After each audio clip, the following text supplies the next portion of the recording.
Hello, and welcome to this greatly delayed episode of the Silmarillion Film Project. I am your co-host, Dave Kale, and I just want to apologize to everyone who's tuning in live. We just had some really important backstage discussion about nothing that we had to discuss, and that's why we're starting at 7:40 p.m. or, well, Pacific time, 10:40 p.m. Eastern time, much to the chagrin of several of the other people on the podcast tonight. And those people would be perfectly civilized time. yes. Those people would be the Tolkien professor, Corey Olson, as always, the most hated Tolkien person on the internet now. Hey, it's people have mostly been forgetting about this now. It's mostly good. Thank God. The people I haven't gotten yelled at on Twitter in days now, so I'm feeling the love these days. Yes, you're doing good. That's how the internet works. Yeah, exactly. Nobody knows who Ed is anymore. Yeah, that was so last fortnight. Oh my goodness. And joining us as always are our showrunners, Marie and Nick from 10 years ago. Excellent. I see. Inside joke. That was an inside Zoom joke.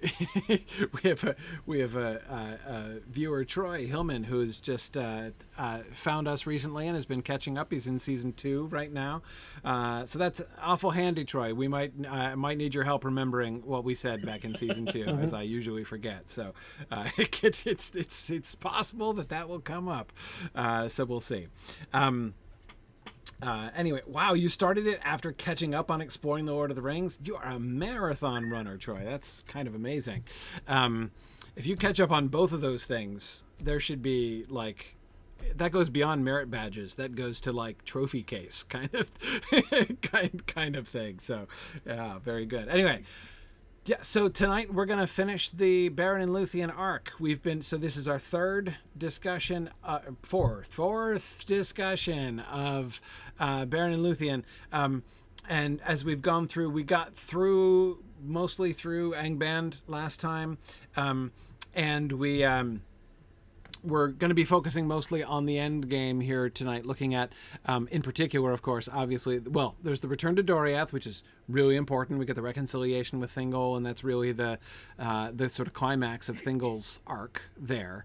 And then we're going to have, of course, the hunt for the wolf and the Mandos thing. We barely even talked about Karkaroth last time for all of my discussion of not wanting to be awash in wolves and dogfights last time. We didn't even get to Karkaroth, so we'll talk about Karkaroth a little bit. And then, of course, the trip to Mandos. And then, very interestingly, how do we end this season exactly? Where do we end this season and what happens at the end of it? So that is where we're going to go here tonight. A couple quick announcements first. The first is Mythmoot 9 registration, June 23rd, 26th. We're going to be somewhere in the vicinity of Leesburg, Virginia.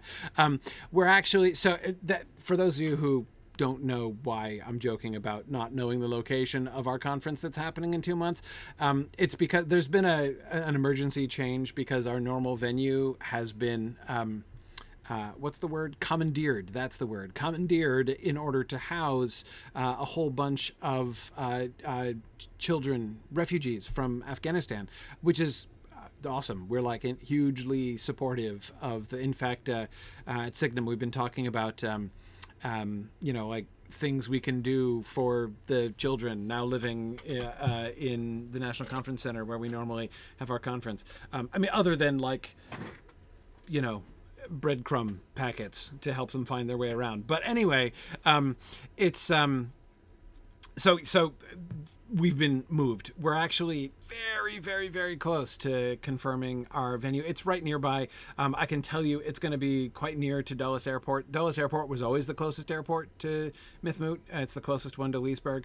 And we're going to be even closer to Dulles. So if for people who are not flying in, it won't be a huge difference. If you're driving there, it's not going to be a big difference in distance. If you're flying in, it's going to be even easier than it would have been otherwise.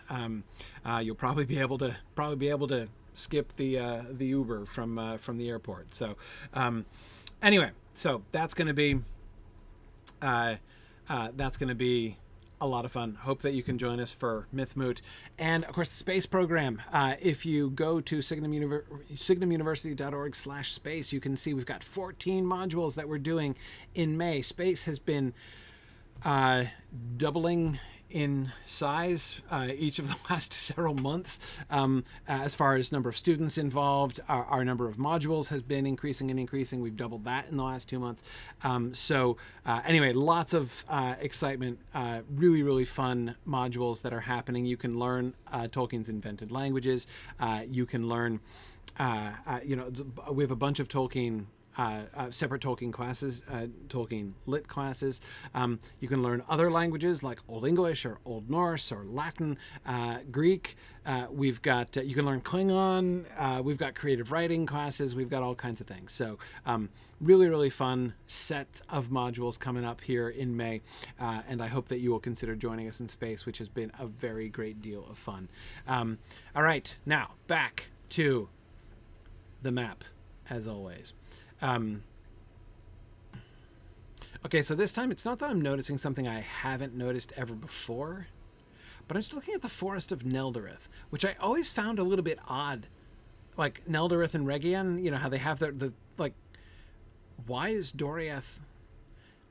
I mean, there's a river, okay. Like, there's like the part of the forest north of the river and the part of the forest south of the river. But it always felt to me a little bit strange that they have different names like that. Like, are they very different in quality, right? I don't know. They're composed of different types of trees. Right. I mean, that would make sense. The woods would have different characters. Yeah, because right. Eregion would have the hollies, and Neldareth is mostly beeches. Right. And Brethil is mostly birches, right? It's either birch or beech, depending on which translation you go with from Tolkien. Like, he kind of said either or. For film, we decided birches. So right. That's why I remembered the pictures from our sets from last season. So yeah. Do cool. we know for sure? Like, is it laid out somewhere what exactly the Girdle of Melian encompasses? Like, I've always been pretty sure that it encompasses the Forest of Neldareth and the Forest of Rhegion, but I'm not 100% sure how much of that is true and how far beyond the eaves of the forest it goes in places, or does it just hug the border of the forest? You know? Yeah, it's a good question. I mean, there is a description in the everyone's favorite, of Beleriand and its realms chapter. And is it where's the bit the bit I remember most clearly off the top of my head is the bit of forest that is within the girdle, so that Melian can have a part of like the entire, like the River Sirion could be entirely inside the girdle at one point, right? Because it mostly follows the River Sirion. Isn't it this one down here by the Fens of Sirion, that the girdle sticks out to over there, so that there's a piece of the River Sirion that's completely inside? That's the passage that I remember most clearly from that description. But yeah, I don't think, like, Brethil is not in it, of course. Non-Elmoth is not in it.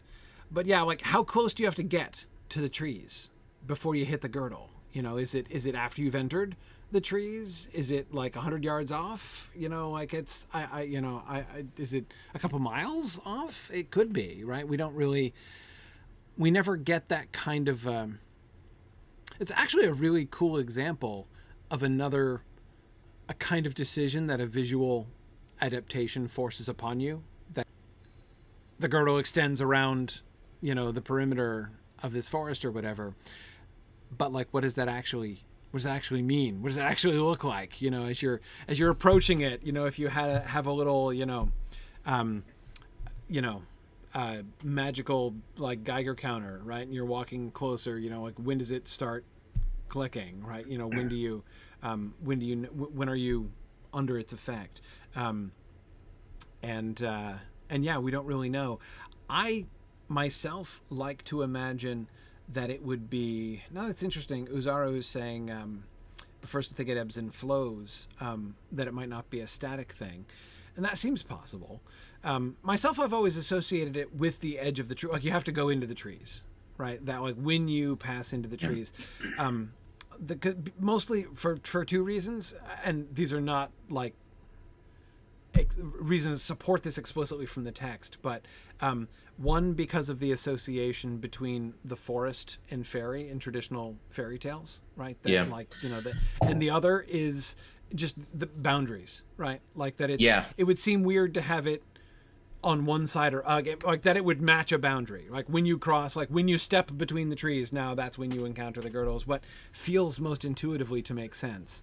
I mean, it would make sense like defensively to be like, you know, a perimeter of 150 yards off is when it starts to really hit you, and you can. But I don't think that doesn't seem to be how these magical things work, really. Boundaries very, very often are, especially in Celtic myth, you see a lot of stuff about not only boundaries physically, but also temporally. Like they make a big deal of the time between times, you know, in evenings and mornings, and any time that the season changes, or any time that there's any, we're moving from this to that. Yes. They see that as a kind of place where the fairy world kind of dimples into the real world a little bit. Right. And so that would kind of make sense, I guess. Right. Exactly. Wondering if there was anything. I mean, I just pulled up that exact quote that you were talking about, and I believe that the area is called Nivrim, the West March. Great oak trees grow there. So yet another different type of trees in a forest. There you go. But not just mixed in. They're separate. Yeah. Mm-hmm. So is this Nivrim down here, south of the D in Doriath? Does it say where it is? Yes, it does. It says that an old Dorian lay east of Syrian, save for a narrow region of woodland between the meeting of Taglin and Syrian and the Meres of Twilight. Right. Okay. Yeah. So this whole stretch that includes the D in the middle of it. Yes. Yeah. Yes. Yeah. Okay. Right. Yep. Okay. Anyway, but that's not what we came here to talk about tonight. No. What we came here to talk about tonight is the story thus far. So, a brief. We don't have to review this too much because we've reviewed this first one several times now, right? Mm-hmm.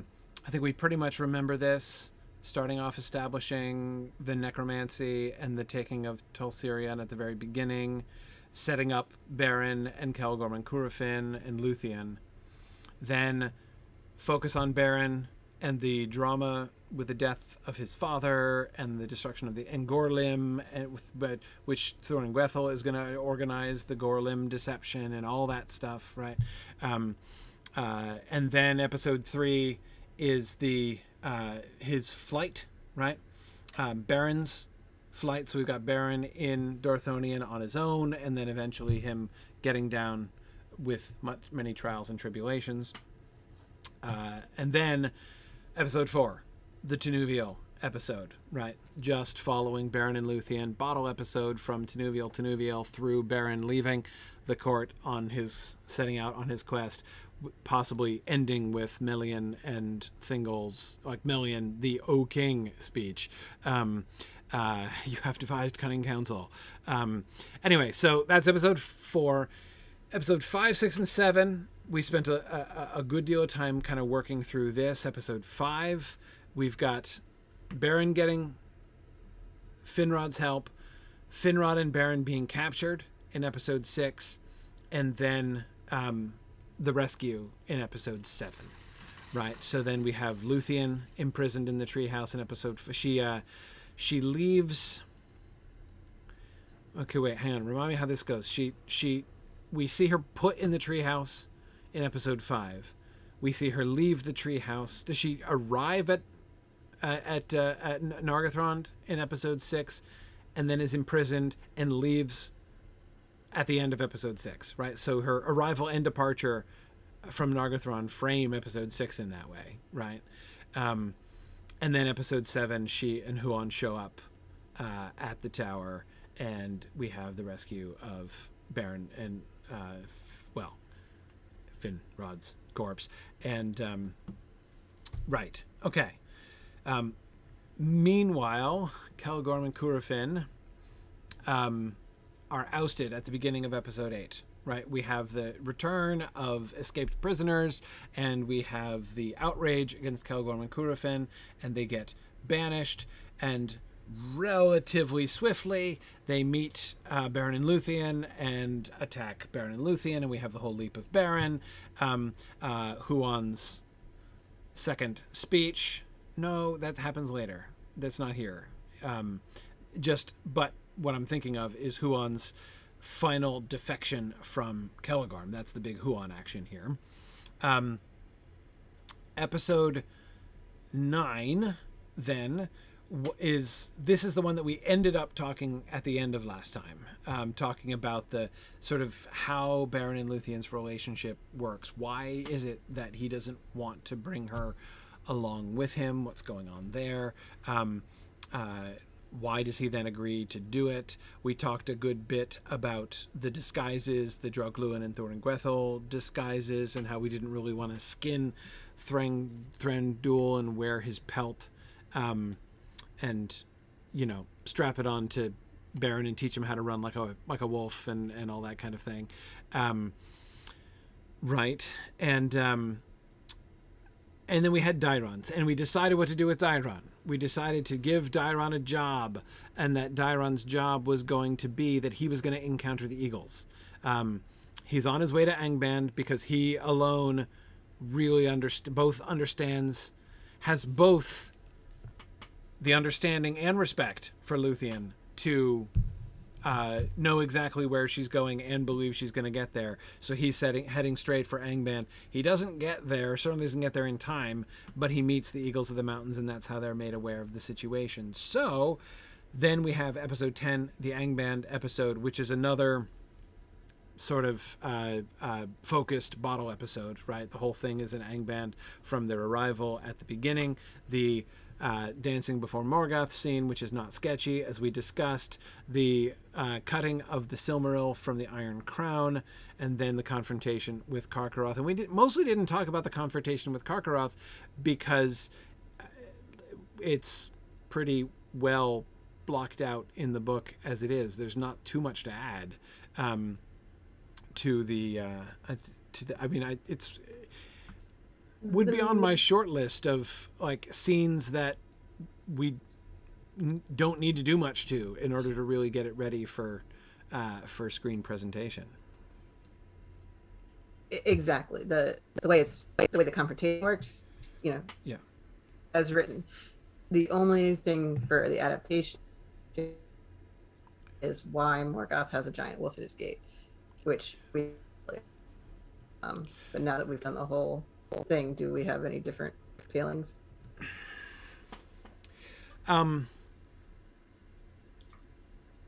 No, apart from the fact that this is another one of the reasons why I wanted to remove the Sauron's going to disguise himself as a big huge wolf in order to fulfill the prophecy angle with Huon, because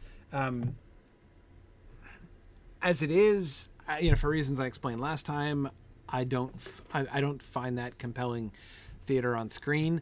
But more importantly, if both he and Morgoth do that, right? Like if first of all, it seems a little bit strange that like so much of the strategic thinking of all of the big bad guys are designed and working around the dog, right? That like that Huon's existence has shaped the policies of Morgoth and Sauron to the extent that it does. Seems weird by itself, right?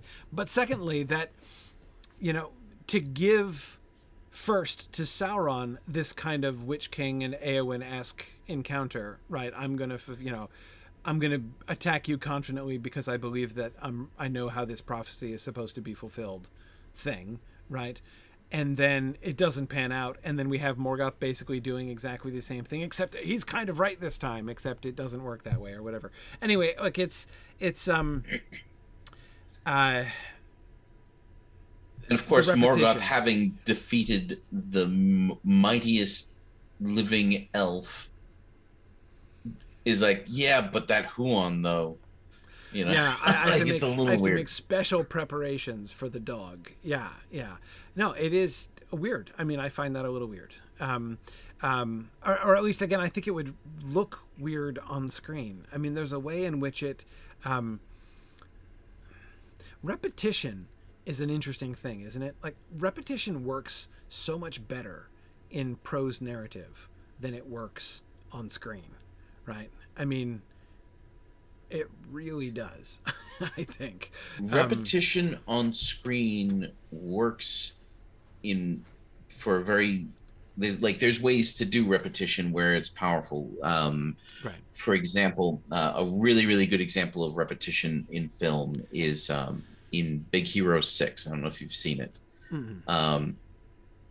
In the very beginning, so Baymax is a robot who is a robot nurse that the main character's brother has built, and the way that you turn off the robot nurse is to say I am satisfied with my care. Okay. And so in the beginning, the main character is introduced to the robot, and his brother who is built him says, oh, you have to tell him I am satisfied with my care, and then he'll shut down. And then so we set that up, right? And then right before the third act turns on, the brother dies in the first act, right? The creator of the robot, and the main character is really grief stricken, and he winds up watching a video feed from the robot's perspective of the attempts at creating him over and over and over and over again.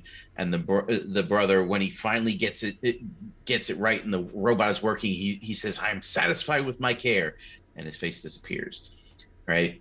And so again, we're reinforcing that. And then at the very end, the robot has to sacrifice himself to save the main character. And the main character's no, you're like the only part of my brother I have left. And right. The robot says, no, you have to say it so that I can deactivate myself. So I'm not going to be floating out here in nothingness forever.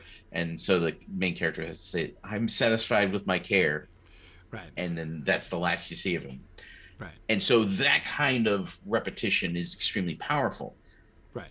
What's less powerful is if you do the same thing repeatedly at the same time in the same place.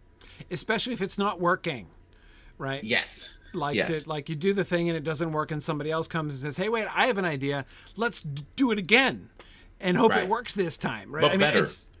But slightly, but this time I'm sure it will probably work. I mean, again, anyway. So, but I feel better about this. I mean, Karkaroth, we need Karkaroth. Yeah. Like, we're not, then the plan was never to change Karkaroth or to undo the prophecy, just not to kind of undermine it in a sense by playing that chord one too many times. So I'd like to do a cryptic setup for it in episode 2 when I mean, in the scene, the point of which for is Karkaroth, you mean? To give Sauron the fiefdom of Dorthonion, right? Just to have just a little, hey, here's the thing. Right. Might be important later. Right. Who knows? So are we ever going to, is Karkaroth a surprise? How do we set up Karkaroth? Because that is, I don't think we ever did. I mean, you mentioned that just now, Maria. I don't think we ever did actually decide that, did we? Yeah, we did. Actually, we did talk about it. There's a Wally. That's right. It's bedtime at the Kale household. There we go. Hi, Wally.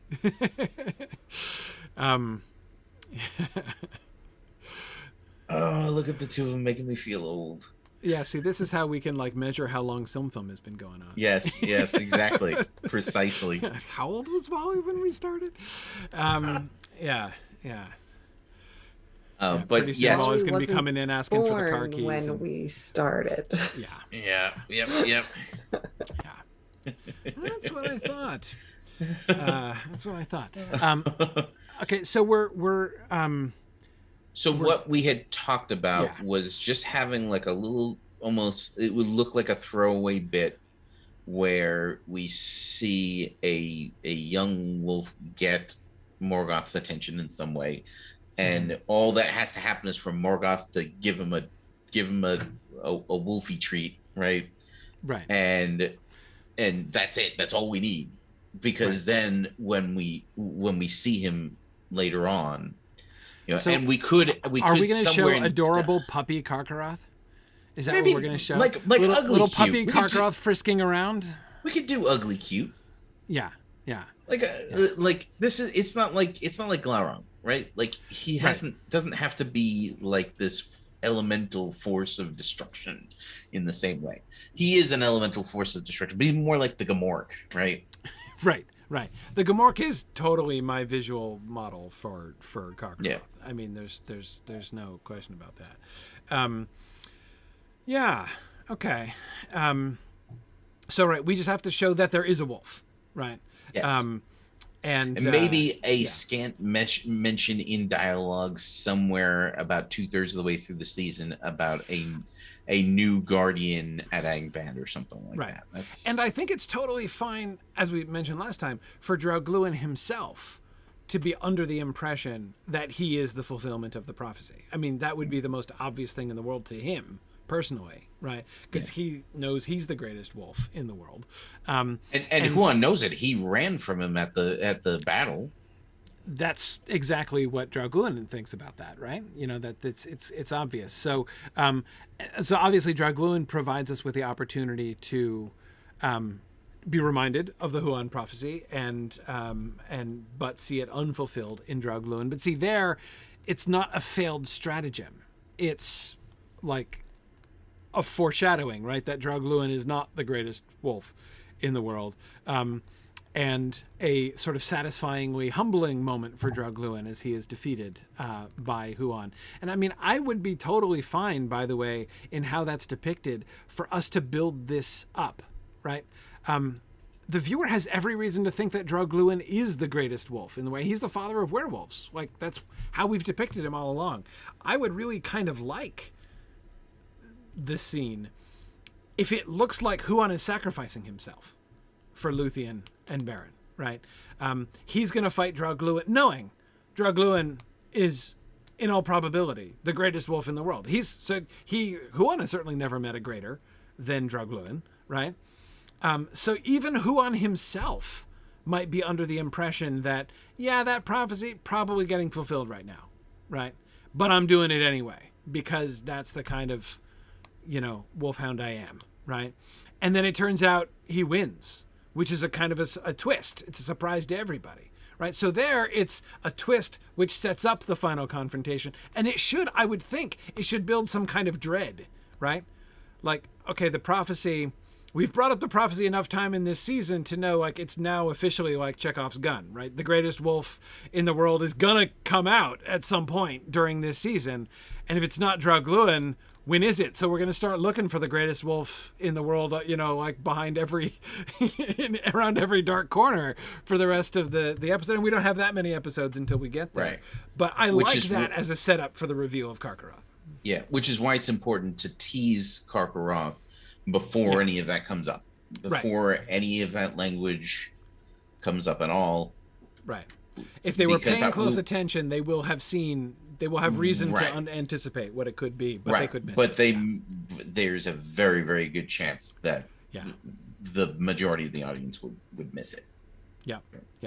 And by the way, just emphasizing the idea that Morgoth is feeding it from his own hand, right? And, therefore implicitly, feeding his power into it is a good thing to establish, right? This is not just he went out on safari until he found the greatest wolf and brought, or like it's some kind of coincidence, right? This is definitely Morgoth's work in place here. In a sense, by the way, notice another thing.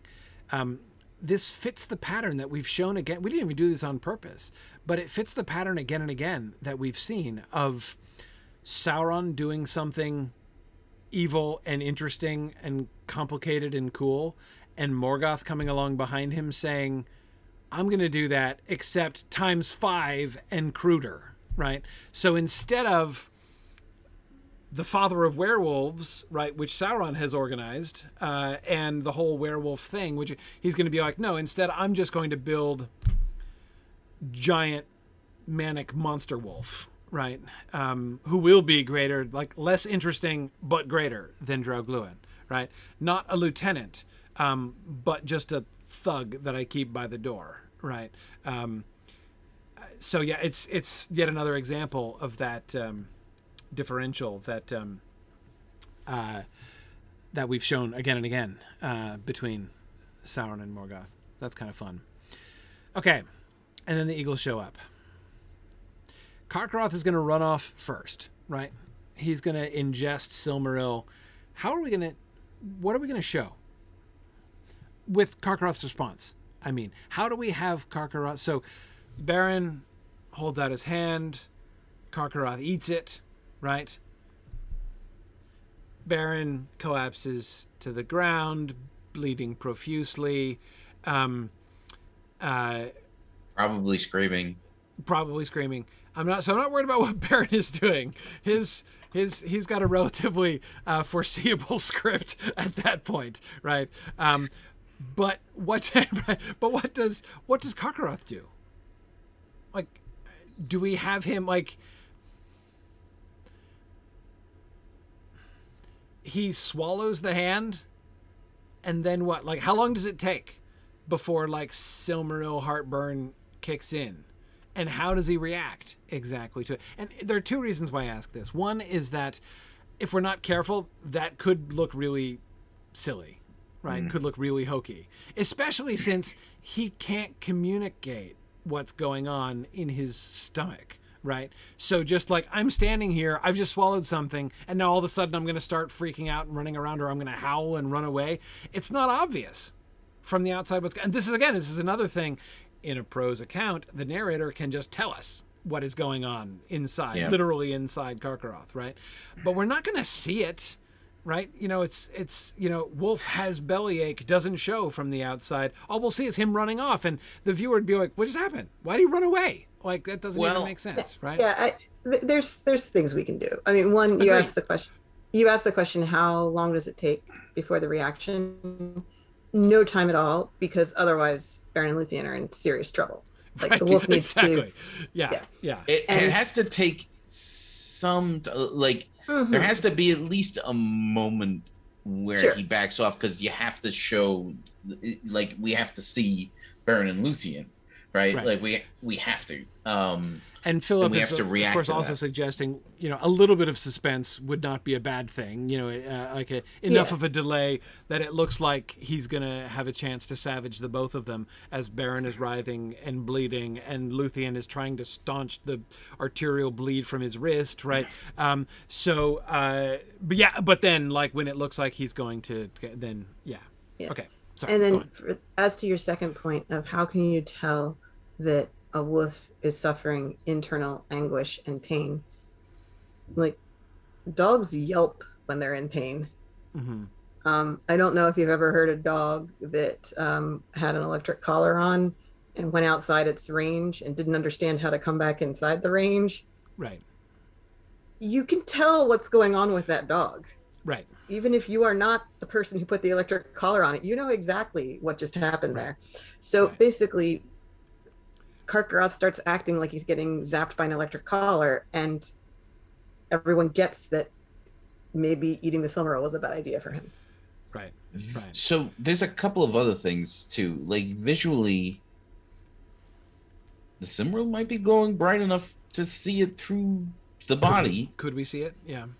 Also, I mean, we could see inside the body if we wanted to. We could get a shot of the inside. It's done. I'm not saying that that's the optimal thing to do, but you definitely could do it, and you could see the Silmaril burning the flesh inside. I like. Is that Brian? That's Brian. Yeah. Yeah, I thought so. Brian was suggesting that he belch Silmaril flames and smoke pouring out of his muzzle would be a thing. It's possible to do so. Here's the other reason that that I think it's important how we set this up, right? It's not only important immediately in the sense like we need to make sure everybody can follow what's happening here, right? Because he swallows the Silmaril and, goes insane. For people who haven't read the book, that's not necessarily 100% obvious. But the second thing, we have to set up what comes later. Like, why is Karkaroth running through the land with the Silmaril in his belly such a big deal, right? In fact, it's one of the things. I think it's on my short list. On my short list of Tolkien is very good at. So you remember the distinction that Tolkien makes in On Fairy Stories between secondary belief and willing suspension of disbelief, right? He says, it's not that willing suspension of disbelief isn't a thing, right? But if you are consciously suspending your disbelief, then that means the art has failed, right? I mean, it's like you can do that, and a thing can survive that, but that's what failing looks like, right? The story should enable you to invest secondary. It's not primary belief. You're not actually confusing it with the real world, but you're able to enter into that world and go with it, right? Rather than saying like, I don't think that works at all, but I'm going to let it go, right? The statement that of all of the terrors that came from Angband, the madness of Karkaroth is one of the greatest, is on my short list of statements in the Silmarillion that I have to recruit disbelief. I've never gotten it. I've just never intuitively understood why. I mean, okay, like he's huge, a huge carnivore with a Silmaril burning in his belly, but like seriously, that's like, how does that even compare to Glaurung? Right? How does that compare to like Balrog-led armies? Like, get out the way. Like I don't know, climb a really big tree. I don't know. But anyway, like my point is, we have to like the book asks us to imagine. This is like a disaster, like a threat of like, continental proportions. Karkaroth with the Silmaril in his belly. So this is the first glimpse that we have of it. On the one hand, yes, it's like immediate function is that Beren and Luthien aren't going to be killed on the spot, right? Like, so its immediate narrative function is he's going to run off. He's distracted by the fact that he's now in agony. But it goes from he's in agony to, oh, and by the way, he is one of the greatest threats that Beleriand has ever seen. How? What does he do? How does he do it? What does he accomplish? If we're going to ask the viewers to believe something like that, we have to show them something. Like, what do we show him? What does he do? What does maddened Karkaroth accomplish prior to the wolf hunt? I mean, we can definitely show him tear some elves apart if that's what we need to do. Actually, we don't have to wait that long. Okay, so presumably the gate to Angband is guarded at some level, right? By more than just Karkaroth. There's probably orcs there at the gate. Now, of course, they don't stop Beren and Luthien from going in. They don't stop because Beren they're and in disguise. Because they're in disguise, right? And then Luthien puts Karkaroth to sleep. That could include any soldiers outside as well. Mm-hmm. And so when they go to get out, he's like, Karkaroth wakes up, but the confrontation happens before all the orcs are able to get themselves back together. Mm-hmm.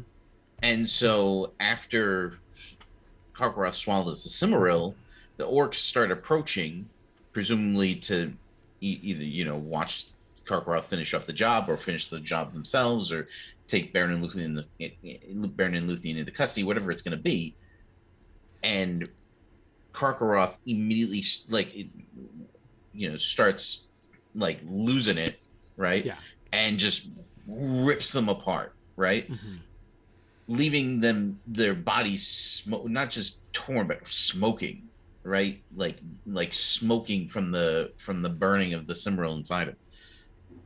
And so that like we can show right away what's going on, so that when we hear about the calamity that is Karkaroth roaming throughout the land, we have firsthand knowledge of it. We don't have to do some sort of like weird, like we're telling you about this thing, and so now we're going to show you this thing to drive the point home or anything. We know that that's a possibility. Okay, so hang on. I should have established this earlier. How tall is Karkaroth at the shoulder? How big is Karkaroth? 6 feet at the shoulder? 8 feet? 15 feet? How big is Karkaroth? Like 15 feet in the shoulder would put him like the size of a city bus. That might be a little too big. Yeah. Well, right? You know, I probably, I agree. So like, is he the size of a bull? Is he the size of an elephant? I would say he's about the size of your average white work van. Okay. He's larger than Huon.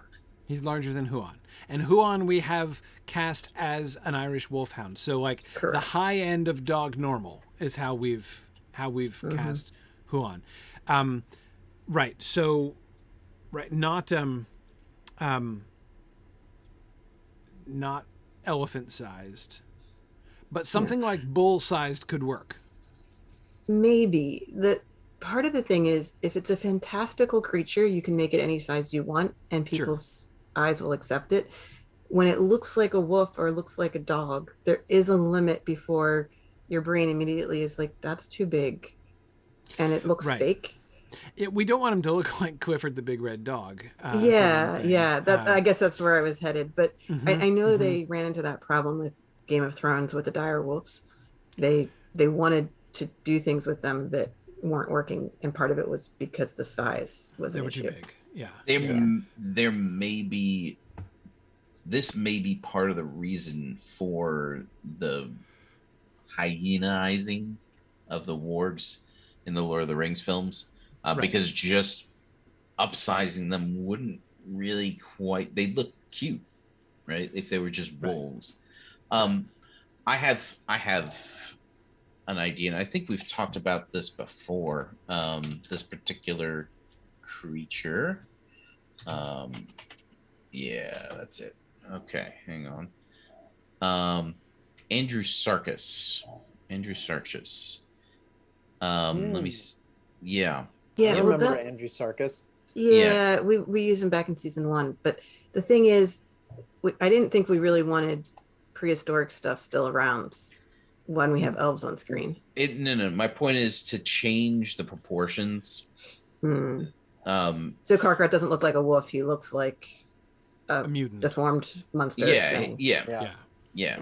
That's kind of Andrew Sarkis. I remember him. That's how I envisioned him as well. It's sort of like a way too big head and the skull is really the differentiating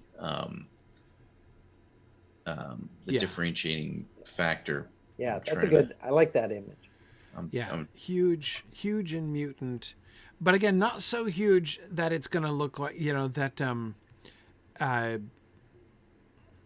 Huon is going to look like a sheepdog nipping at the heels of a cow or something like that, right? Also, like we don't want that. Also like now that you've said it, Corey, this is really stuck in my brain of like, how is this guy worse than all the other things?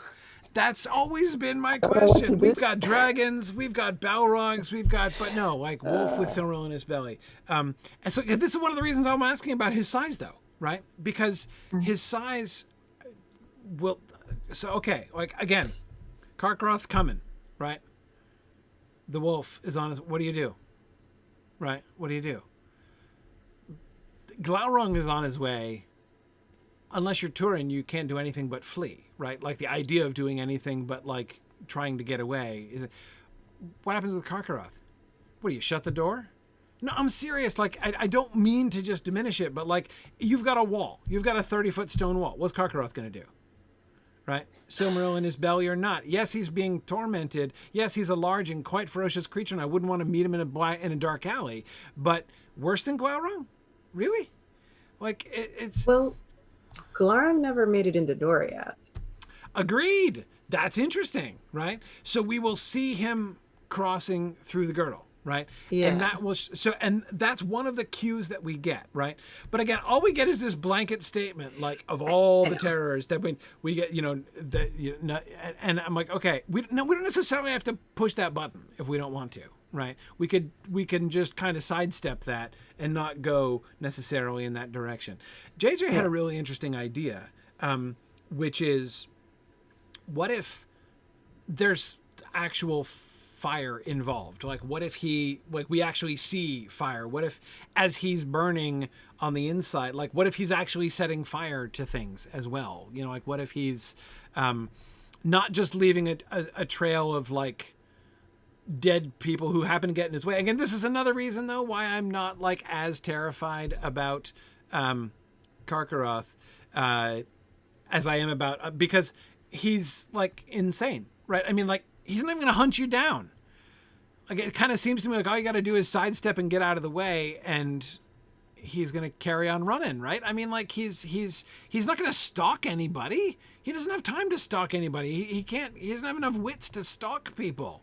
He's just gonna, I mean, yeah, if you're in his way, he's gonna mow you down, right? Because he's in a very, very, very destructive headspace right here. If he's big enough, we could have him even wreck buildings, right? But the idea of him setting fire to things is kind of fun, right? To show actual destruction behind him, right? But that could come off looking really funny too. So I don't know. It's not that he's breathing fire. It's that there is, like, he's not doing fire damage. He's doing radiant damage, right? Right. And which so is being done to him as well. Right. Yes. So it's collateral radiant damage. Yes. Right. Yes. Which is the best kind, right? The best kind of radiant damage. Absolutely. So I would say that anything that he gets his mouth on is getting burned, right? So we're seeing, like, a smoldering ruin in his wake, not necessarily flames, right, but just things that are getting. It's like almost a white heat, right?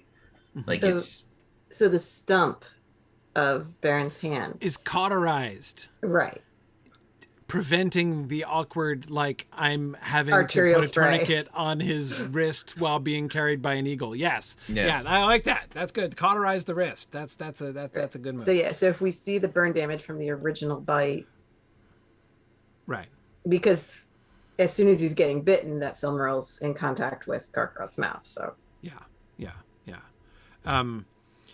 What if the Silmaril transforms him somehow?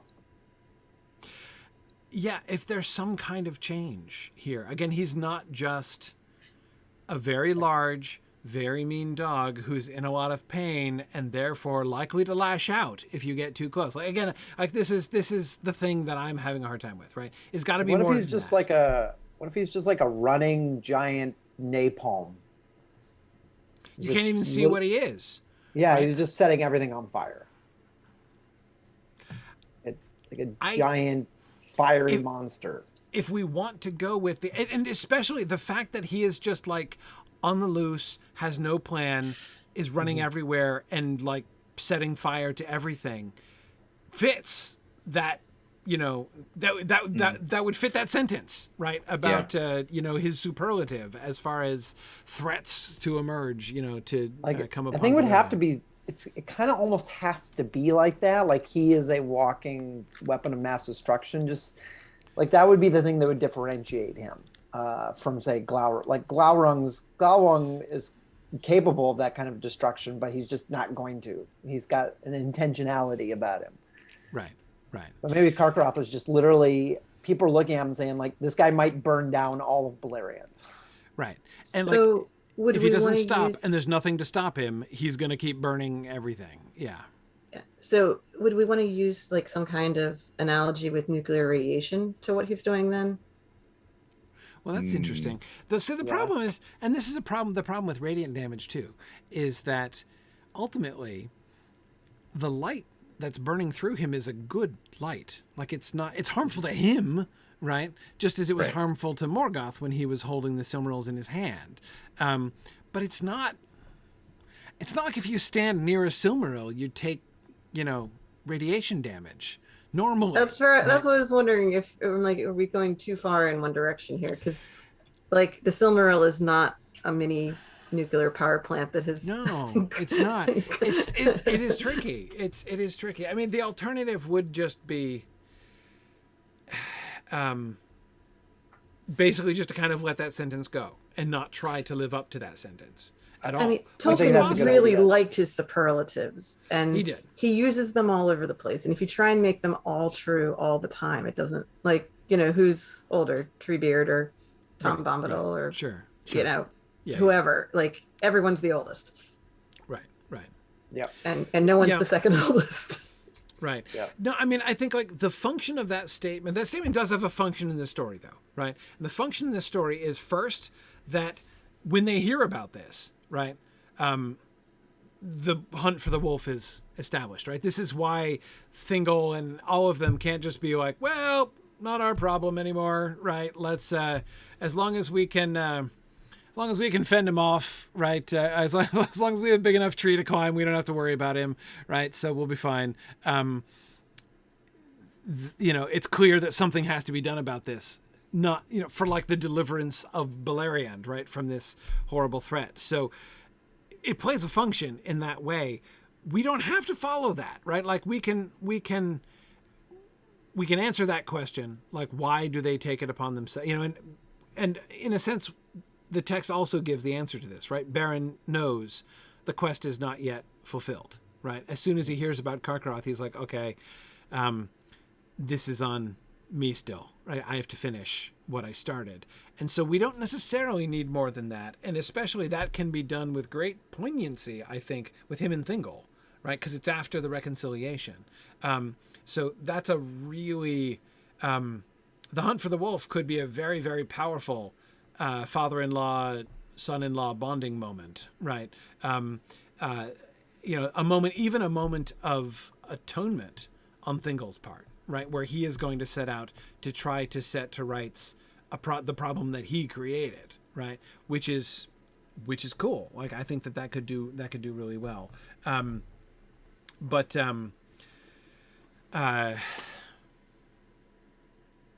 One thing I would say is that if he were to be transformed physically, that it shouldn't happen right away. When we see him again, he should be almost wasted away. Right. He's been being burned from the inside for however long it's been, right? Yes.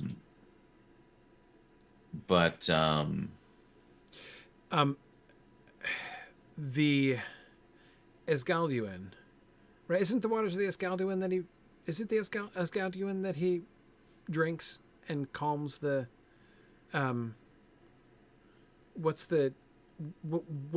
where does he drink from to calm the fires in his belly briefly before the fight?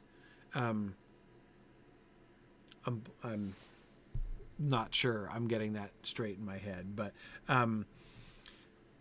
my question is, what do we do in that scene? So again, one option would be if he's transformed in some kind of fiery radioactive vehicle of destruction, his plunging himself into the river, his drinking at the river could, he looks like a wolf again, right? Briefly, the flames are extinguished and he looks like a wolf again. And that could be seen to be, because indeed I believe that I don't think that it's merely the magical power of the random magical power of that stream, right, that causes this. I mean, it could be there's power being put forward there, right?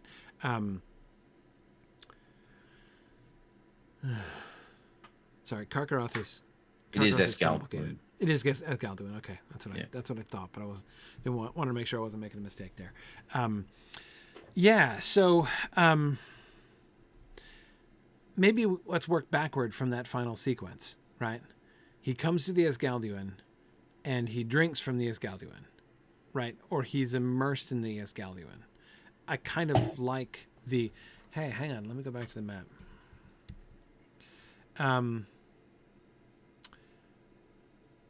Well, he would have had to cross the Mindeb as well as, this early branch of the Sirian up here.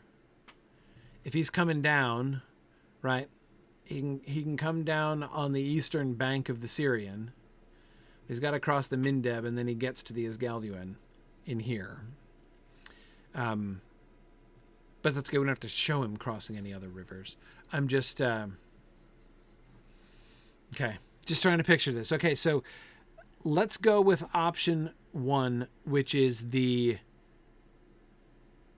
maddened wolf who's burning, but in a mostly non-visible sense. Again, like that is the threat from Karkaroth, is that he is a large, powerful monster who's now completely maddened and lashing out at everything that he sees.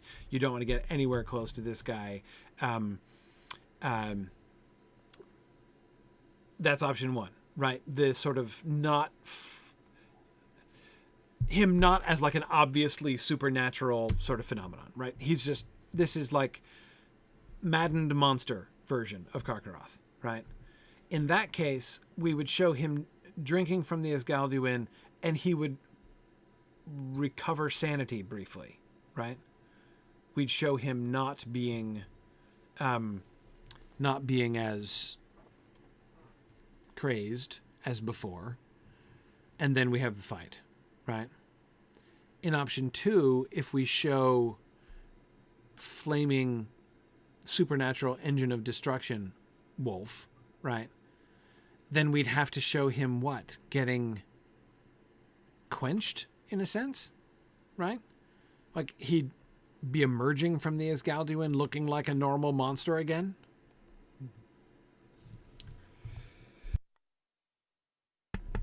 Sorry. One of the things that I think is one of the things that I'm working towards here, right, or that I'm thinking through, is it strikes me that depending on what we choose for that first choice, it has a radical effect on his interaction with the Isgalduin, right? In option 1, the Isgalduin helps him, right, and makes him a more formidable opponent in a sense, because it returns him to the ability to use his own wits and makes him a more cunning opponent in the end. That's why he kind of sneaks up on them. Indeed, that's kind of what kills Beren, right?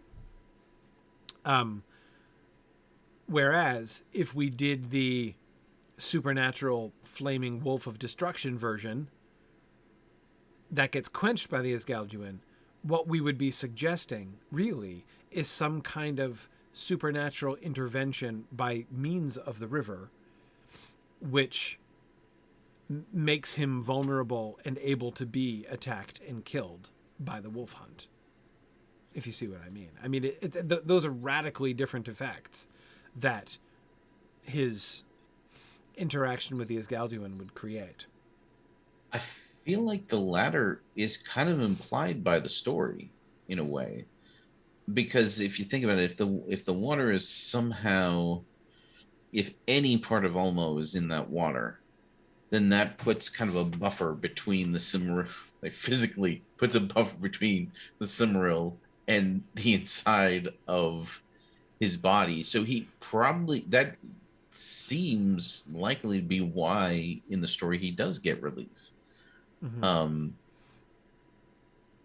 That does make sense, and it would give us, it makes it a little bit more believable that this thing that was considered more destructive than any other calamity, right, or at least in the top 5, right, calamities to befall Balerion, could be slain by a person.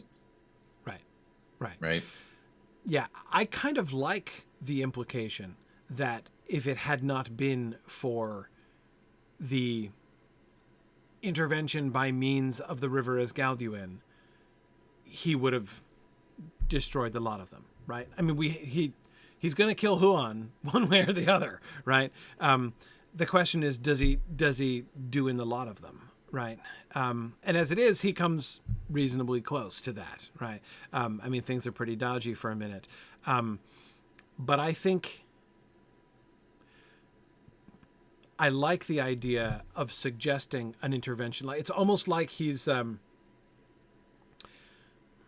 the phrase I wanted to use, which I don't think is quite the right phrase, but I think it conveys. It's like he's made mortal. Like he's when he's got the Silmaril, when he's burning with the Silmaril, he's like Super Mario after getting the Star of Invulnerability, right? Just running through everything and destroying stuff. I'm not saying, Phil, that I'm suggesting we reprise that music exactly. I'm just saying that strikes me as a kind of parallel here. Like, I mean, he just like nothing can stop him. Nothing. He just smashes through and everything and anything in his path, right? And then when he drinks from the river, right, there is some intervention, and he's made vulnerable. Again, he's made into a merely a giant monster, giant, terrifying, but mortal monster, whom Huan can fight and kill, even at the cost of his own life, right? Whereas when he's in, Star of Invulnerability mode, not even Huan was going to be able to do anything against him. I kind of like, right, JJ, again, an orchestral remix of that particular Mario theme, I think is what we're looking for.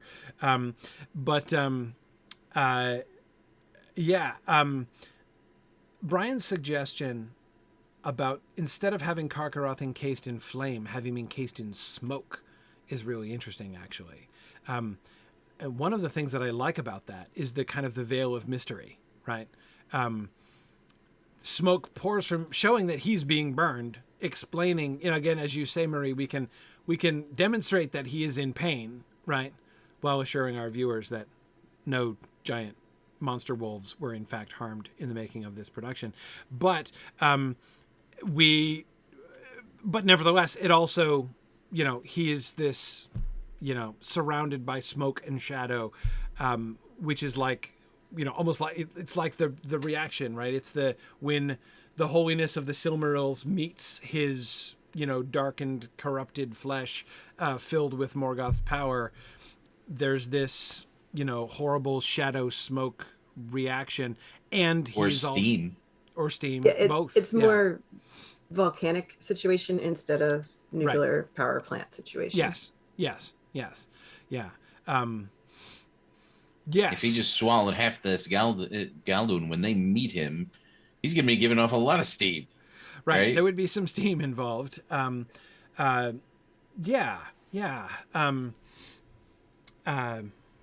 Agreed, Brian, that the less we show of the monster, the more effective it will be. Yes. But if we do something of the, again, that like in the invulnerability mode thing, like when he is plowing along, he's not like a traveling nuclear reactor or something, but he is, like violence is happening inside him, right? The violent conflict and it just is flowing out from him. And that's why, like, no one's going to stand there seeing, smoking, steaming, shadow and light, flickers of light and boiling shadow. And I have to imagine reek. I mean, it can't smell good, right? Coming towards you, and somebody say like, "Oh, there's a wolf coming. Get me a spear," right? Like, nobody is gonna stand against that, and he could plow through things, and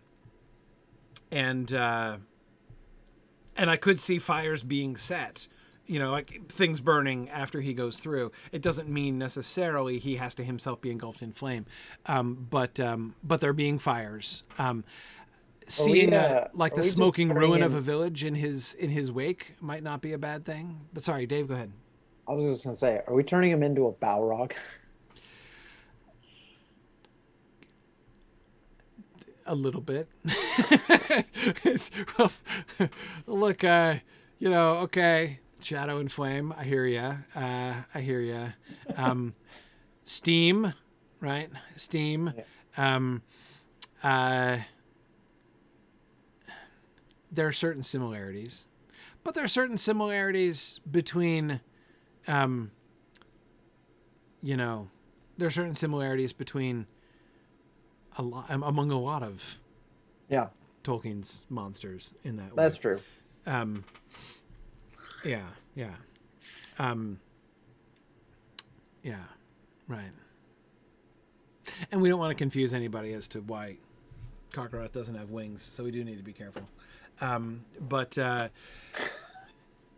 anyway, okay. I was just thinking about Balrog wings the other day as a because you in your other Minds and Hands series you've been talking about Tolkien as the master of retcon, and as you were saying it, I was like, our solution to the Balrog wings thing is one of the most Tolkienian things that we've ever done in this entire project. It so is. Yeah, the retconning of like how they did have wings but lost them. Yeah. Like if he sat down and was like, okay, people keep asking me if Balrogs have wings and they clearly don't, but it's a really interesting thing that people keep bringing this up, so I should write this whole little extra story. And there it is. Yeah, there it is. I agree. I still love that. That's still got to be in my top 5 like favorite film adaptation moments. Yeah. I think that's definitely up there.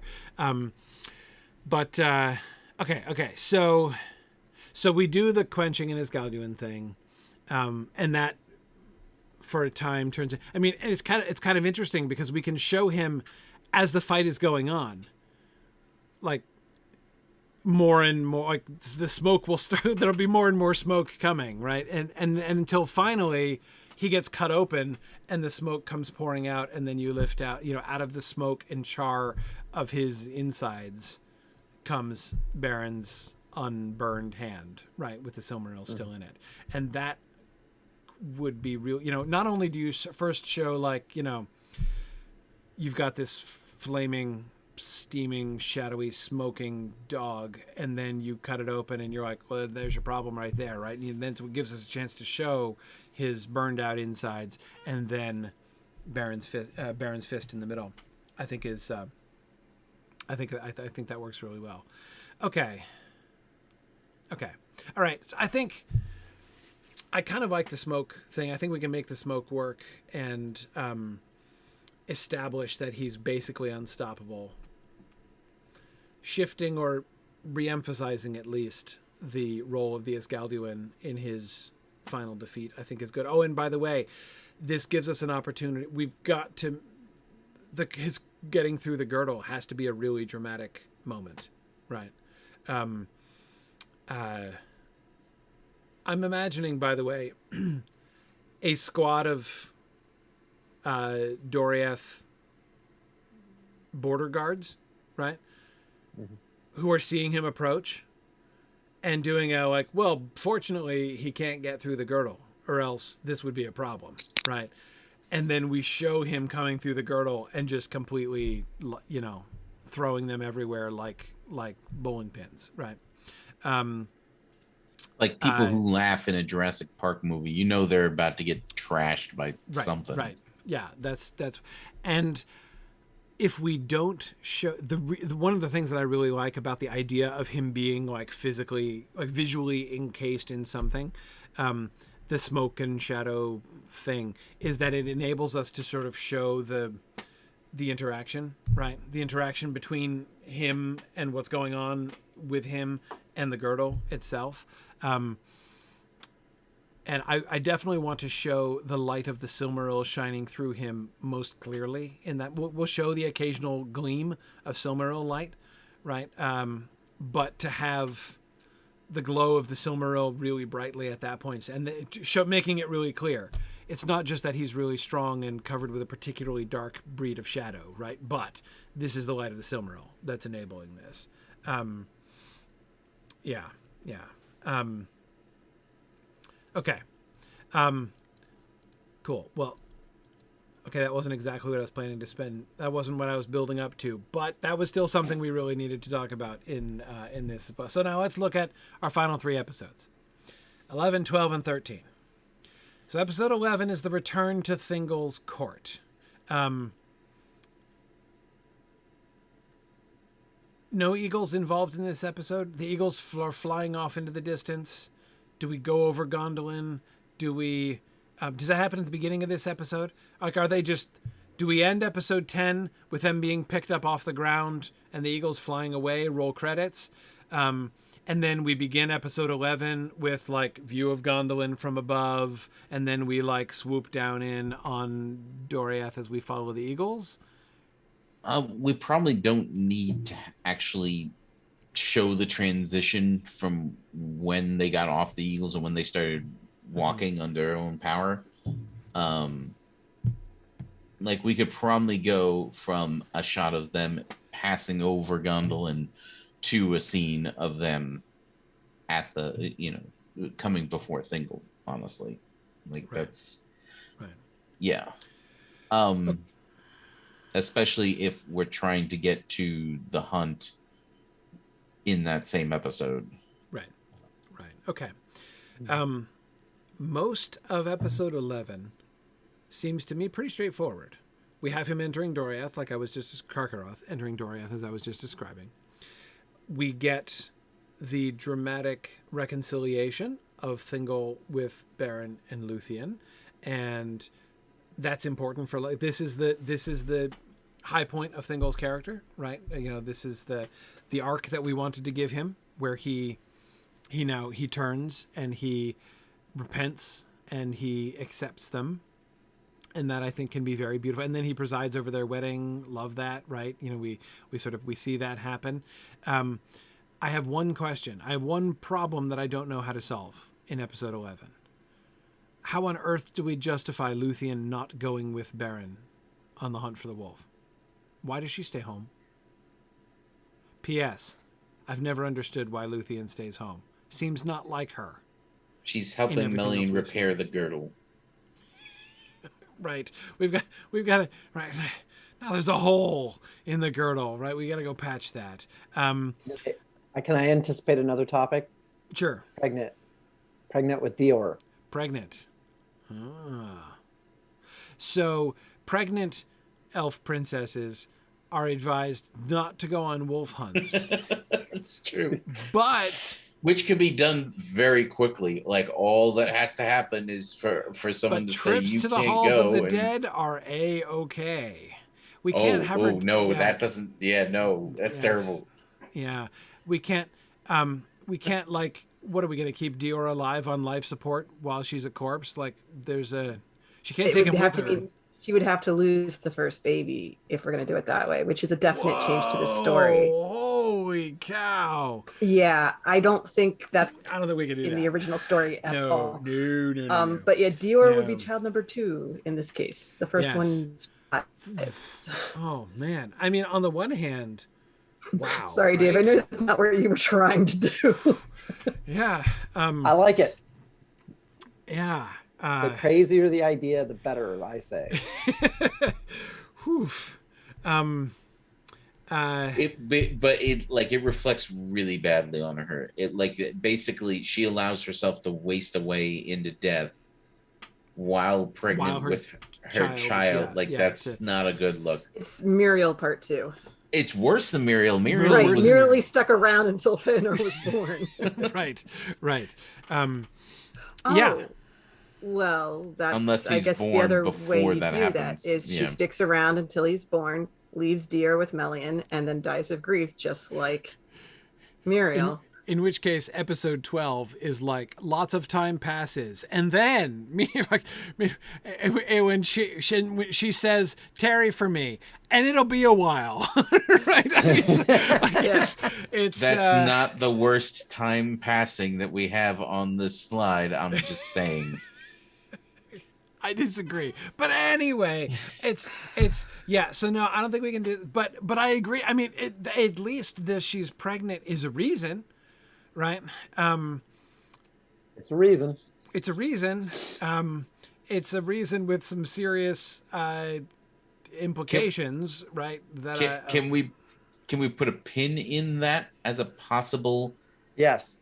Because if we juggle some things around, that still works. You think it's on the table? Okay. All right. If you think there's some other things that could come around to solving this problem later, then we can do it. I just wanted to observe. Yeah. We just spent like almost a whole episode with the like, whatever dangers you go into, I'm coming with you, only to have her not come with him on the fatal danger that actually ends up killing him. Right. So that is, of course, another solution to this problem is just let her come. Right. Yeah. I mean, like, let her be there at the hunt for the wolf is the simplest possible solution. Oh yeah. Actually, that's a good, like, there isn't a good reason why she doesn't go. Why can't she go? Other than the fact that we have to sandbag her, right? Because she's Luthien, right? So like, right. She just doesn't get to him in time. Karkaroth kill Huan and Beren on her watch. She may not have been able to stop him. Yeah. And if you're hunting for a wolf in a large territory, you can't get from point A to point B by bunny split sled. Up and she's not in the right. Yeah, she's in the wrong party, and I mean, she's with her dad, so that's with why her dad. They're having a bonding moment, right? Right. Mm-hmm. Why don't you two go together and hunt over here, and Mablung and I will go over here. Honestly, that's way more dramatic if Thingol comes upon Karkaroth alone and Beren like leaps of Beren twos out of nowhere, saves his life. Yeah, I know, absolutely. Yeah, that exactly. works. I think also, I like that. Also, I think it's credible that she can't stop him because he's Silmaril powered. Yeah. I think if there's going to be something that where she's going to meet her match, it might be that, right? It would be another way to indicate, because there we see a clear before and after, right? Before the Silmaril, Luthien can just put him to sleep, right? NBD. But after the Silmaril, there's nothing she can do, right? And that helps to explain the before and after. Here, she couldn't stop. There's no way that she could stop him because he's not a conscious force in any way at this point. She can't stop him without killing him. Right? She can't stop Karkaroth without killing him. And we've had her anti-killing things. Right. I mean, I don't know. Picking up on her words of pity to Karkaroth, right? Oh, woe begotten spirit, right? She still has pity for him. She doesn't want to just blast him. Right? Maybe she could do that. She might feel more comfortable blasting him after he kills Huan and Beren. Yes. Right. Right.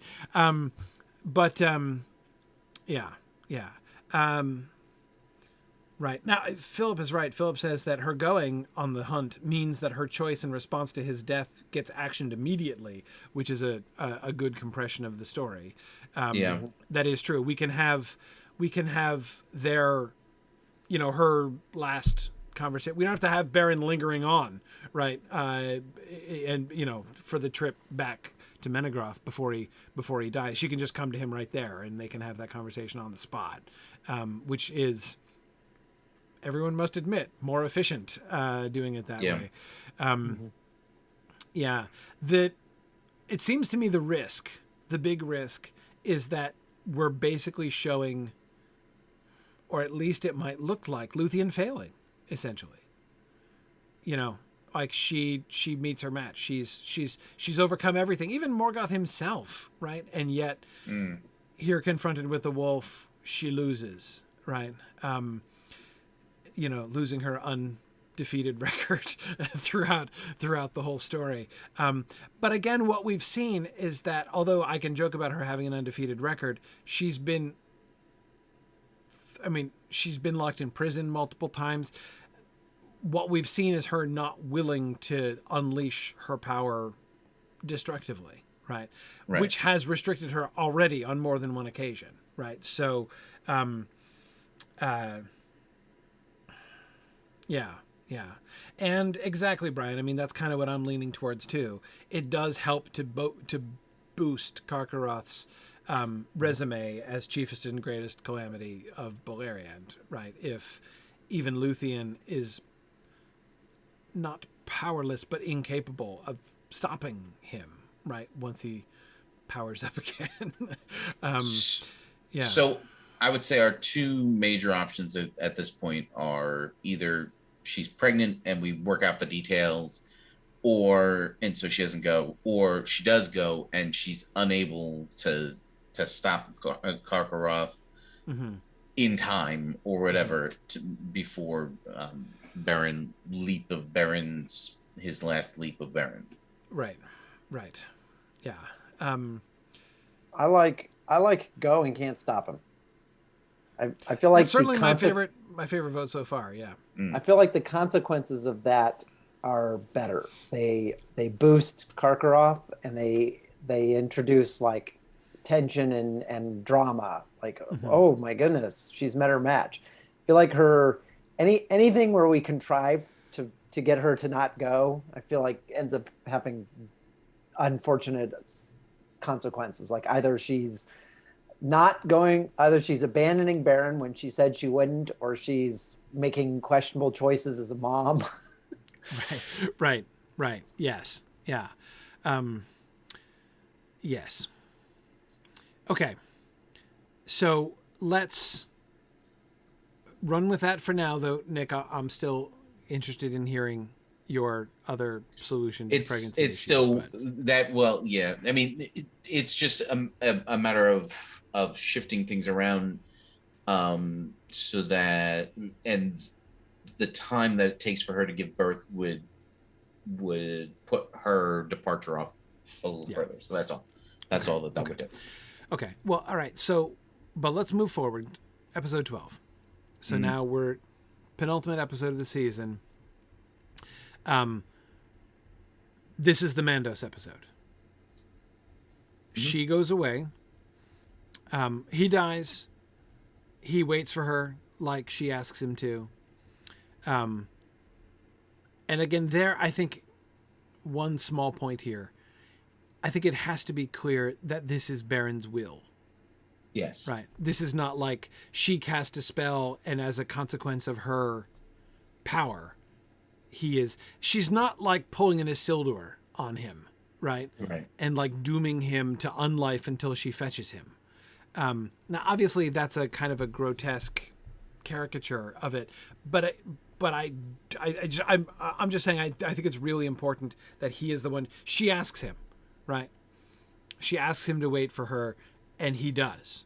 We see him. There can even be reason to think. There can even be reason to think that, or when we see him in Mandos, that he's acting. Mandos can say that he refuses to go. Right. Exactly.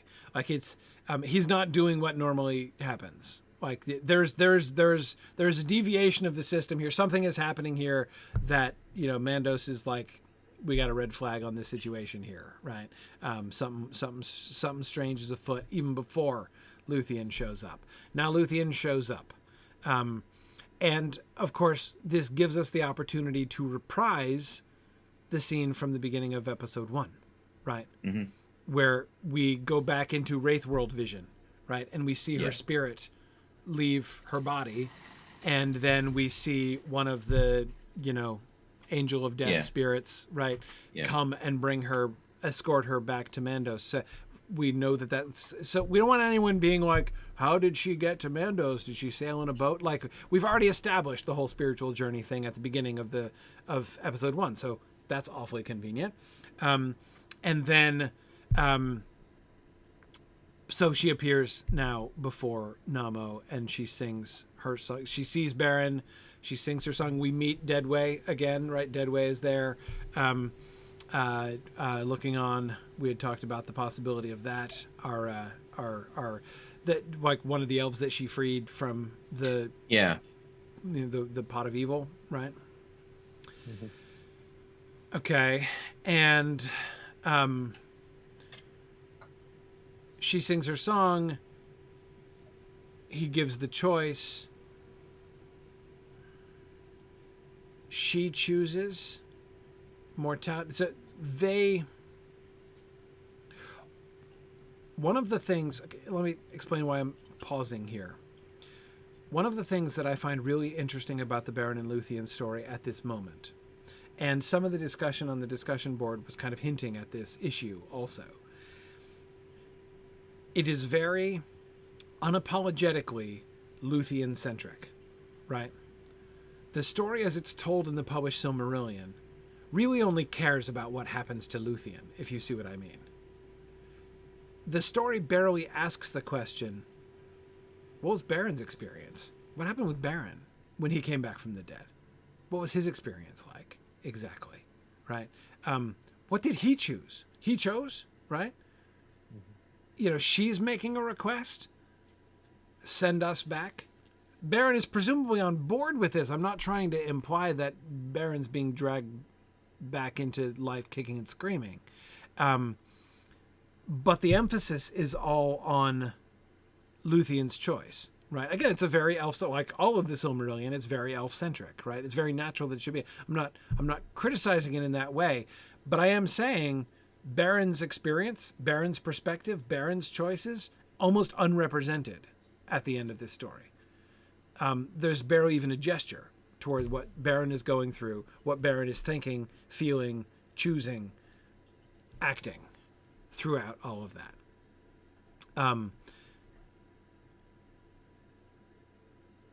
After all, returning to the world, not an obvious... It's not a no-brainer that's a win. You know what I mean? Like, resurrection. All it's cracked up to be? Only if the avoidance of death is an unqualified good thing, which we know it not to be, right? So much of Tolkien's story, the Numenor story, the Ringwraith story, right? The Bilbo butter scraped over too much bread story shows that, like, the mere continuation of life, the mere rejection of the ability to reject death and return to life, not the end goal, right? Not the fulfillment of the human purpose. Beren's still gonna go where mortals go. He's going to be delayed a little bit, but he was on his way, right? I'm not saying what does Beren get out of this, because it's obvious what he gets out of this.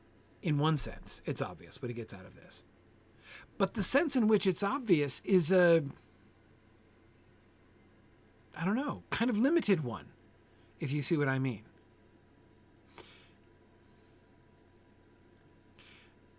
I've never talked about this before. I've never really fully thought through this before because, again, the story is so insistent on the Elvish point of view, and the point of the story, it's so clear from the context of the Silmarillion. So when I'm talking about the Silmarillion story, I'm talking about what the story emphasizes, which is what a big deal it is that Luthien chooses mortality. The choice of Luthien is the huge deal, right? But what's Beren's choice about? What does Beren choose? To be, is there a sense in which his return to life is actually a sacrifice on his part? Not a sacrifice in the sense of like, oh man, this is really going to be a drag, but I'll put up with it, right? I don't mean that exactly. But should he be older when he comes back? I think he should be changed, don't you? But that's a good question. How is he changing? Right? How is he changing? I mean, that is...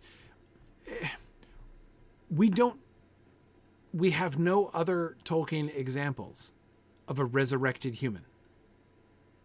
A human who dies and just comes back to life. I think Beren is unique in that regard. How does he change? How is he's got to be different, right? It can't just be like, it can't just be like in D&D, right? Where you heal their wounds and then they pop up and they're as good as new, right? Right. Back to where they start. You cast the, raise dead and heal their wounds and back to normal, right? It can't be like that. Brian, at the very least, he has to be like Frodo in the sense of being changed. Not exactly like Frodo, because it's not just about like an unhealed wound in Beren's part. Though again, Brian, of course, the really compelling thing is that Frodo is compared to Beren, right? Like Frodo's wounding is compared to Beren's wounding, right? So there's a very active Beren-Frodo parallel that's established in The Lord of the Rings. To me, imagining Beren... The problem I'm having, Brian, is I'm trying to imagine Beren delivering Frodo's speeches, right? Beren saying to things like, you know, I wanted to save Doriath, and it has been saved, but not for me, right? Like, that doesn't feel right for Beren's experience here, right? No, because he wants to live for a while. He hunts down the dwarf army. Like, there's a whole lot of stuff that happens. Stuff that he's still going to do, yes. And also, I don't want to lose the fact that what he is being restored to is a life of bliss, right? I mean, he and Luthien are going to go off and live like a little Garden of Eden existence together, right? In quasi-isolation, but it's going to be... There, he is being restored. So this is why, as I said, I think it feels weird to even suggest that his choice is an act of sacrifice. And yet, here's the reason that I kind of come back to this. Come back to this idea of sacrifice. I gave a talk on, gosh, I don't remember what the technical topic of I was talking about, but I gave a Beren and Luthien talk. Where was it? At TextMoot, on the first TextMoot we ever had. And in that talk, I was asking the question about escape from bondage. Like, in what sense is the story of Beren and Luthien, at the end of the day, a story about release from bondage, right? What bondage ultimately, who is being released from what bondage at the end of the day in that story? And at the end of the day, like where that story ends, which is not ending with dwelling upon their life together in their quasi-Edenic existence afterwards. That's a coda that we learn later, right? What we see is Luthien, alone of the Eldar, being freed from the circles of the world. If she escapes anything, what she escapes is immortality. And of course I think about Tolkien's words about, like, you know, the great escape, the escape from death, right? And how elves would tell stories about the great escape from, immortality, basically. Yeah, that's like the Luthien story. Escape from a life of almost eternal invisibility.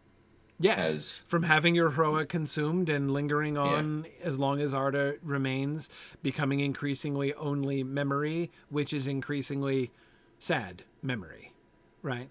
Yeah, Luthien escapes. This is why, if it's a sacrifice, even though what he's going back to is all good, it's all good, right? What he goes back to is all good. But Beren tarrying at the door, you know, we pictured this actual door, right? Like the door that the human souls pass through, and the elves don't know it's on the other side, right? To try to sort of visualize that, right? What's on the other side of that door? On the other side of that door is where humans are supposed to go. It's the destiny of humans right there, right? The reception, like receiving the gift of Iluvatar. There it is. And he says, no, hang on to it for a while. I'm not done. I'm going to stay until my job is done. Then we'll go. Right? And again, I wonder, one of the things that I was suggesting in that talk I gave was that the kind of tragedy of Luthien, like the way it's kind of couched as tragedy, right? It's not tragedy for Luthien. It's tragedy for all the other elves, right? They have lost her whom they most loved, which is sad for them, right? But I'm not convinced that's sad for Luthien, right? And yeah, Brian, exactly. Beren is postponing his rest. It's not the world's biggest sacrifice, but there's still something sacrificial in that, right? In the sense of like, his work is not done. He and Luthien still have an end to achieve. They need to have kids so that the line of Luthien can continue through mortal kind. That's a big deal, right? There's a big future destiny attached, to their children, right? There is a blessing to the world that is going to come through them, and it hasn't happened yet. He still has work to do, and so he listens. Anyway, I don't know how much of this we can do, but I do think one of the things that's going to be really challenging is that I don't think we can just do the 100% Elvish point of view ending that the published Silmarillion gives us to this story, which is all about how the elves who are not Luthien feel about this whole situation. And it's very understandable that they should feel about criticizing them for feeling the way that they do. But that's not necessarily our story, right? Brian says, sounds like a job for the frame. That's very interesting, Brian. That's very interesting. Kind of contextualize that, yeah. Yeah, we could play on that in some interesting ways in the frame, especially in this frame. But anyway, we don't have to solve all the problems here. We can come back to this as we get there in the episodes, right? And as you guys are thinking through the script. But yeah. But I think that how we handle, at the very least, Beren can't be a passive participant in this whole situation, right? He's standing there waiting because Luthien told him to. She does her thing. She makes the choice. And he's like, well, guess we're going back to live because Luthien, that's the bargain she struck with Mandos. And I'm along for the ride, right? So resurrected I go. And then I'm going to die and then I'm going to be dead again the second time, right? We can't have Beren be, riding along in a little sidecar next to Luthien's motorcycle throughout episode 12, right? Like we can't do that. And therefore, what he's choosing, there has to be significance to his choice, right? See, Kanji says Beren finds a portion of his rest in Luthien. I think, Kanji, that might be actually exactly what I'm resistant to. Beren sees. What does Beren have that no other of these characters that we're talking about here has? And the answer is mortality. He's a human. He's the only human, right? Once we kill off the rest of the humans in episode 2, he's the only human in this entire season, right? And so he alone is over there saying, with a totally different perspective on what's going on, right? And I think that one of the things that he's... the elves aren't going to get it. They're not going to understand. The elves never understand the relationship between humans and death, right? One way or another. And we just did a whole thing in the Athrobeth with them not understanding that. And we just recapped the Athrobeth, right? With the episode with Sauron, right? So we just kind of went there again. All that stuff and about the destiny of mortals and everything like that should be pretty fresh in our minds.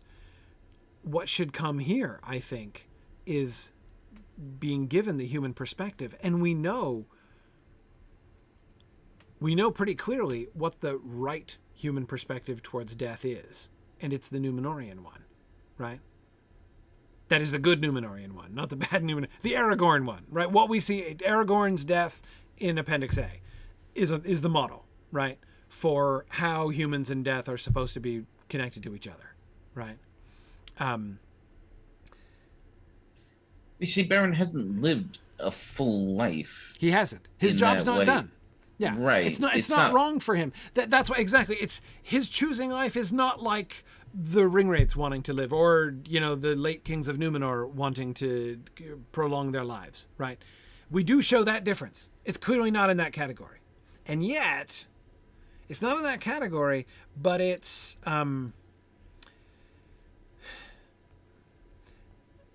but it is parallel. The choice, the active choice to say, I'm going to choose to prolong my life, is almost never a right choice. Like I'm going to reject death and cling to life. That's often not a good thing, right? JJ says Beren is the Ringwraiths as they should have been. Yeah, in a sense. Yeah, he chooses.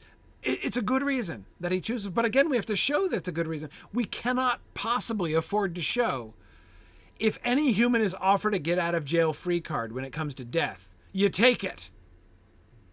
Because that's exactly what the Rings of Power are, right? Apparent get out of jail free cards on death. And that's not a good thing, right? But again, Beren's example gives justification, like allows for rationalization from the people who are grasping at get out of jail free cards as they approach death, right?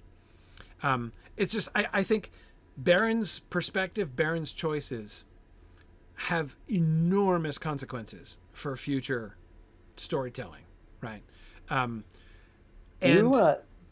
you think, like, do the bad Numenorians, do you think they like cite Beren later on? I would think so. Yes, I would think so. I would think that would be one of the, like, when they still care about making excuses, when they're still looking to like talk themselves into it, it would be a thing they would do to talk themselves into it, right? Be like our forefather Beren of old, I too have not completed, there's still so much yet for me to do. And so I must, as Beren did, make this choice to, I would totally think they would say that to themselves. Absolutely. By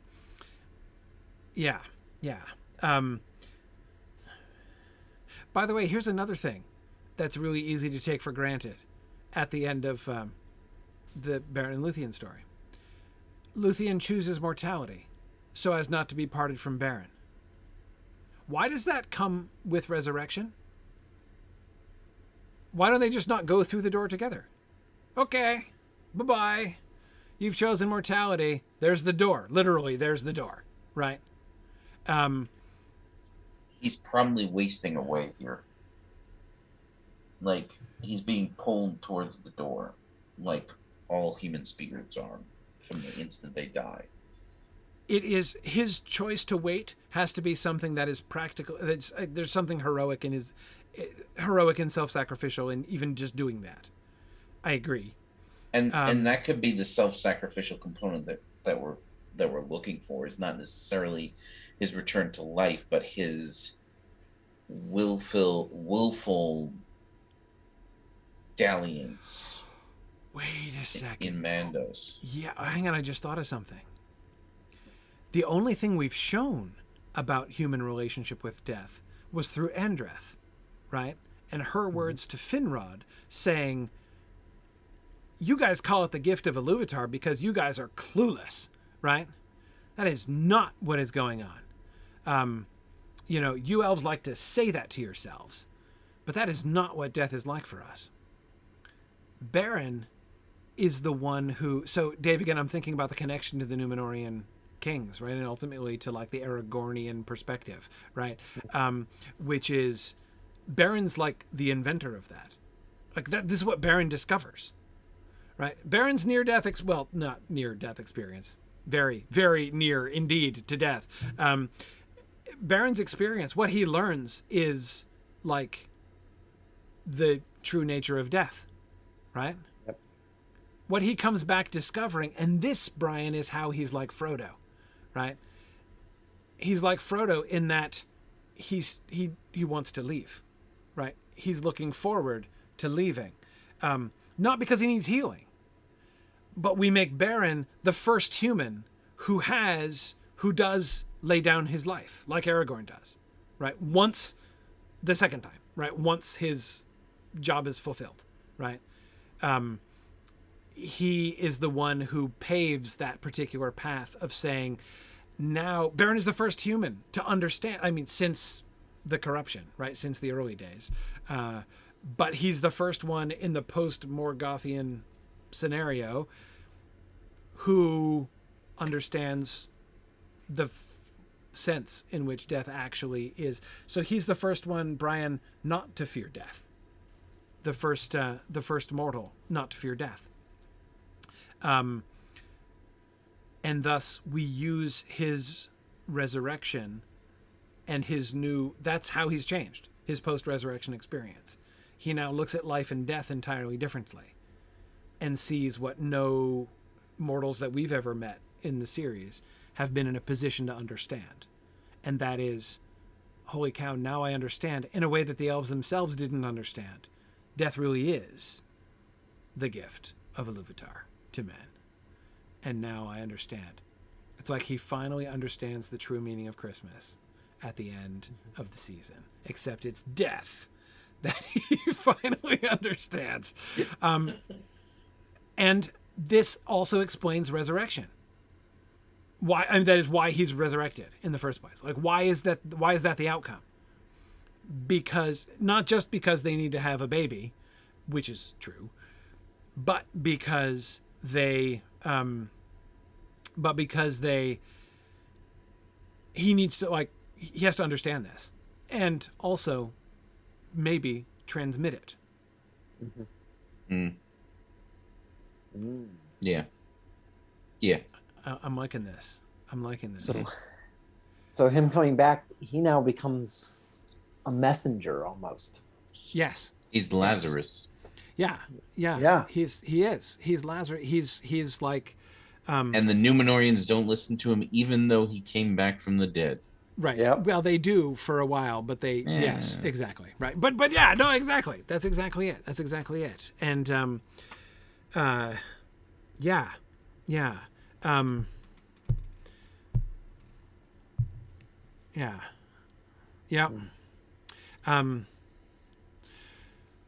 So Luthien,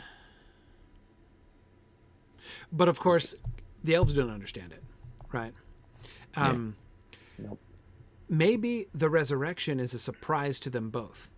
Maybe when Luthien, she thinks what his saying yes looks like is that he'll let her go through the door with Beren. Like, he's standing right there. In fact, we can even visually say it could even look like he's waiting at the altar, right?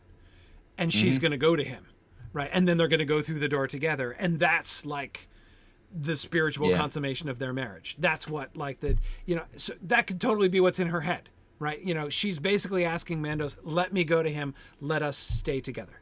I don't want to go over there and he's going to go over there, right? And then Mandos says, yes, but you're going back. I'm sending you back first. And then they would be like... You have to live as a human first for a little bit. Right. And then they would be like... You can't just go directly from being an elf to... Right. To going leaving the circles of the world. You need to live as a yeah. human being first. Yeah. Right. Yeah, exactly. And then neither one of them will necessarily know why. Like, understand what their new purpose is. And I think this is one of the reasons why, again, like, this answers another implicit question, which, again, I think is a question which is, it's easy not to ask. The story of Beren and Luthien feels so, it's so compelling and it's so moving that I find it, there's a lot of questions that, like, when I'm in this mode, thinking it through in the way that we are, I find myself asking that reading the book I never asked, right? So for instance, here's another question that I never really asked. Why do they do nothing? I mean, okay, they don't do nothing. They fight with dwarves at one point, right? Beren fights with dwarves at one point, right? They have a kid. Like, I'm not saying that's not important. We know that, the line of Luthien, huge deal, all that kind of thing. But, the two great heroes look at what they accomplished before. Now they've, like, been resurrected from the dead. It's going to be, and so what do? Like, being given a second chance at life to fulfill a great purpose, they're like, we're going to retire and not have anything else to do with anything else that happens practically pretty much from now on, with the one exception. I don't know. Dwarves. It's Captain America at the end of Endgame, right? Like, like I'm fine with that, besides their existence is really what changes the world. The whole thing breaks reality in a way. Yes. Like and I think in a way this is a foreshadowing of what Andrith was talking about that we're never actually going to show, that the old it hope can be broken. Yes. It's I mean, we are talking about a human coming back from the dead. So yes, there is a certain parallel. There's a small number of potential candidates that fill that role. And you're absolutely right. You're absolutely right. It is, it is actually easy. Again, given the rigidly elf-centered perspective of the reaction to the Luthien story, it's easy, shockingly easy, to overlook the fact that, the rules of the universe were just broken in a way that's almost as big as the making of the world round when Numenor sinks. Like, that was a huge deal. Like that her crossing over from one kindred to another, and this, by the way, is why I hate the Arwen's brothers can still opt into mortality if they want to. That's one of the reasons why I hate that so much, because it cheapens this moment, I think, really profoundly. But anyway, Now,